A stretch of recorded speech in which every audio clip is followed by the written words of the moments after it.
म्हणून मोठ्याला शरण जा म्हणजे बुद्धिवानाला शरण जा.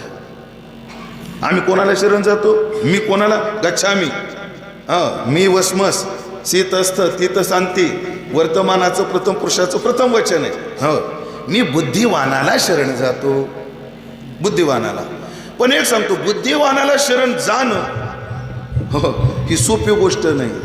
बुद्धिवान माणसं लय तिरसट असतात. तुम्ही अजून पहा, जो जेवढा मोठा विद्वान तो तेवढा तिरसट असतो.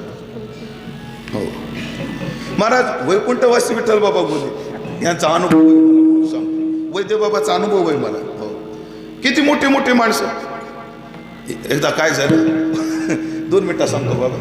वैद्य बाबानं सात्विक जेवणाचं वर्णन केलं. आंब्याचा रस असावा, आंबे हापूस असावे, इंद्रायणीचा भात असावा, खुसखुशीत कांद्याचे भजी असावे, वर मुगाचं वरण असावं, त्याच्यावर तूप असावं वर्णन केलं. आणि उगं माझ्या मनात भावना, बाबाला हापूस आंबे आवडतात वाटतं. मग हापूस आंबे घेऊन गेलो मी भेटायला. कोणाला? ओढ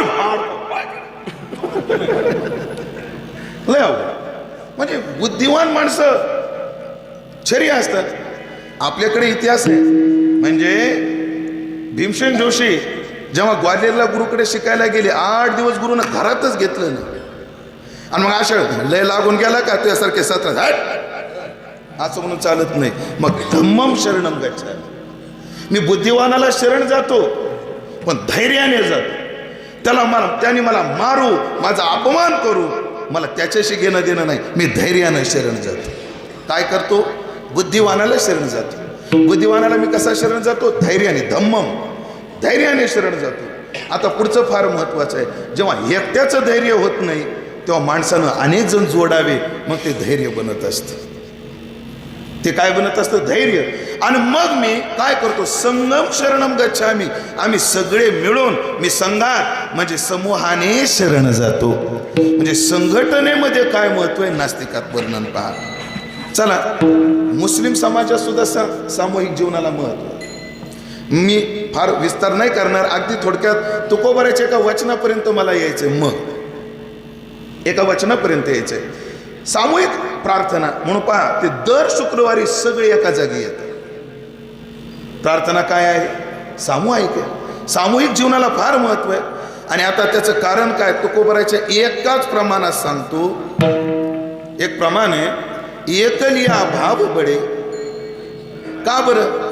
ते समर्थ नाहीत का? ते समर्थ आहेत, पण काळले बावळट आहे. आव्हान फार मोठे, आव्हान मोठं आहे. कारण इतकं मोठं आव्हान आहे, जिथं तुकाराम महाराजाला मला वाटलं त्रासून या बोले तुका, आता लोका दंडवत. बस या लोकांना एवढं सांगतोय, एवढं बोलतोय, यांना काही का बरे प्रवृत्त होत नाही चांगल्या मार्गावर. काही विसरली मरण बापुडी, खेद निर्माण केलाय. आणि या सगळ्या खेदाचा आपण कार्य करतो. त्या कार्यात बघा ना तुम्ही, ते एक अभंग आहे ना महाराज, देव घ्या कोणी, देव घ्या कोणी, ऐकायला घर सोनी. या अभंगात 2 गोष्टीचं दर्शन आहे.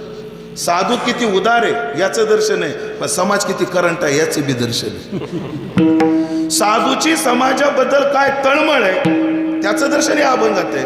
पण साधूच्या तळमळीची समाज काय किंमत करतो त्याचे दर्शन त्या अभंगात. देव नलगे, देव नलगे. अरे किती उदार आहेत, समाज किती